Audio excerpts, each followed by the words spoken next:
Waziri wa mambo ya kigeni wa Urusi Sergei Lavrov anasema kwamba nchi za Ulaya kwa mara nyingine tena zinaonyesha mtazamo wao wa chuki dhidi ya Urusi, lakini majanga yote ya awali ya kimataifa yalianza na hatua kali za Ulaya. Anasema waziri huyu wa mambo ya kigeni wa Urusi Sergei Lavrov katika mahojiano na shirika la habari la serikali la TASS. Anasema tunashuhudia wimbi jingine la Ulaya kuwa na uadui kwa nchi yetu, hasa kabla ya vita kuu vya pili vya dunia, vita vya kizalendo, hasa kabla ya vita kuu ya uzalendo, vita kuu ya pili ya dunia ambayo Urusi ilishinda. Majanga yote ya kimataifa yalianzia na hatua kali za Ulaya. Vita vya Napoleon na vita vya kwanza vya dunia na vita vya pili vya dunia, alisema Sergei Lavrov. Hata hivyo, nchi za kimagharibi hazitaki kukubaliana na ukweli kwamba ni Urusi ilikuja kumaliza vita vya pili vya dunia baada ya kupambana na unazi wa Wajerumani wakati wa utawala wa Adolf Hitler. Ni Ujerumani ambayo ilikuwa katika kambi ya mapambano dhidi ya watu wa Ulaya, ambapo ilipambana na Ufaransa, ilipambana na Ujerumani na Italia na mataifa mengine, ambapo Ujerumani ilishirikiana na Italia pamoja na Japan. Lakini ni Urusi ambayo ilitumia nguvu zake wakati huo kuhakikisha utawala wa kinazi huko Ujerumani unaisha. Ni wakati ambapo kiongozi wakati huo wa unazi Bwana Adolf Hitler aliamua kukimbia na kuachana na vita hivyo kutokana na mapigo aliyoyapata na kuyapokea kutoka kwa Warusi.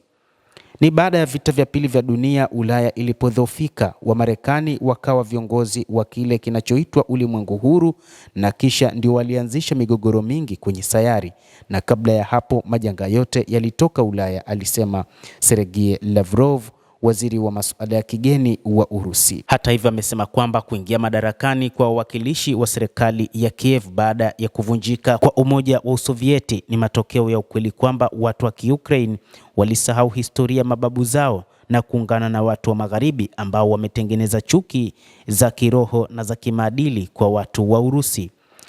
Kusahau historia nako kulitengeneza mizizi iliyotengeneza kuchukiwa kwa Urusi. Ni wakati ambapo Urusi ilitaka kuwaokoa watu wa Donbas ambao walikuwa wakiteswa na serikali ya kinazi ambayo ilipokea maono kutoka kwa watu wa Magharibi.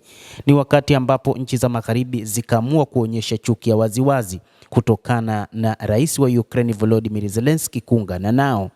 Lavrov alibainisha kuwa Marekani na Ulaya katika jitihada zao za kuleta mamlaka nchini Ukraine, utawala wa kinazi wa Ukraine ulio wazi kwa makusudi wameweka usahaulifu wa mizizi ya Warusi na kueneza mawazo ambayo ilisababisha jamii ya watu wa Ukraine na Urusi kutengana.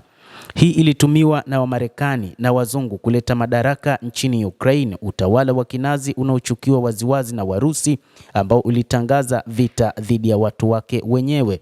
Ulichukua madaraka kupitia mapinduzi haramu ya kijeshi na kuwaita wale ambao hawakukubaliana na mapinduzi haya magaidi, kuanzisha vita vya kweli dhidi yao kwa msaada wa vikosi vya kawaida vya silaha, anga na mizinga, alibainisha Lavrov. Hata hivyo, amesema kwamba moja kati ya mambo ambayo waliyafanya watu wa Magharibi kwanza ni kutuharibia Umoja wa Usovieti na kututenganisha, na wakati huu walijaribu kufanya hivyo hivyo kutengeneza vibaraka ambapo wamemtengeneza Bwana Volodymyr Zelensky kuwa mtu wao, na hatimaye wakati huu wameona kabisa namna Urusi ilivyo na nguvu na wameamua kuonyesha chuki za waziwazi badala ya kuingia vitani.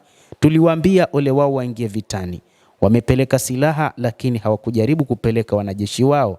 Ingawa kuna nyakati waliwaingiza, tulihakikisha hawakufanya lolote. Ni waziri wa mambo ya kigeni wa Urusi Sergei Lavrov akielezea namna ambavyo nchi za kimagharibi zimekuwa na chuki dhidi ya Urusi. Endelea kuwa nasi mtazamaji, na usisahau kulike, kucomment na kusubscribe channel yetu hii. Naitwa Adam Hussein.